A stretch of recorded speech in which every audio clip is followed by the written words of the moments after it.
Dans le reste de l'actualité, ici en Côte d'Ivoire, le ministère de l'Équipement et de l'Entretien routier a procédé ce matin à Treichville à une remise d'équipements à des structures publiques dont l'OIPR, l'Office ivoirien des parcs et réserves.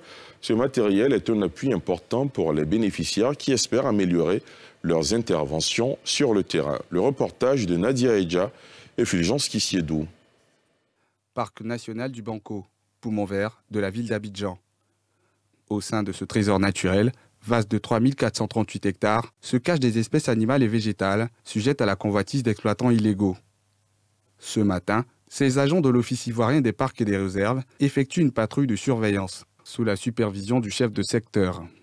Parcourir une piste de sorte à repérer tout ce qu'il y a comme sentier, piste d'infiltration et de voir si elles conduisent à des infractions, à des écorchures d'arbres ou même à des pièges ou alors à la présence d'individus. Une surveillance à 2 niveaux avec l'équipe secteur et la brigade mobile composée de commandos forestiers. Pour renforcer les capacités opérationnelles de ces forces, elles viennent de recevoir d'importants équipements dans le cadre du projet de transport urbain. Le réseau de ces projets, c'est 2 millions d'hectares. Mais nous n'avons pas 2 millions d'agents, nous avons 500 personnes qu'il faut pouvoir déployer sur le terrain. Et pour que ce périmètre soit efficace, il faut qu'il dispose de moyens adéquats. C'est pour cela qu'en mettant à disposition du véhicule, des caméras de déclenchement automatique, des drones, ça permet de faciliter le travail de cette équipe-là. Parce que le réseau, c'est 6% du territoire ivoirien, donc on a besoin d'un peu plus de moyens. Ce don contribuera à la mise en exécution du plan climat du district, mais aussi à la fluidité routière.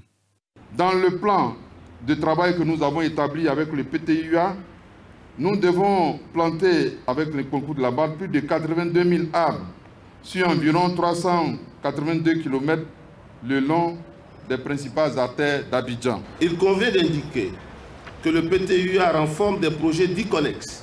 La mise en œuvre de ces projets connexes et activités complémentaires a pour objectif de rechercher le bien-être des populations, particulièrement celles riveraines aux projets structurants, à travers notamment l'amélioration de la mobilité urbaine, mais également par la mise en œuvre d'actions de lutte contre la pollution atmosphérique qui pourrait résulter des travaux en cours ou naître de l'utilisation de ces futurs ouvrages.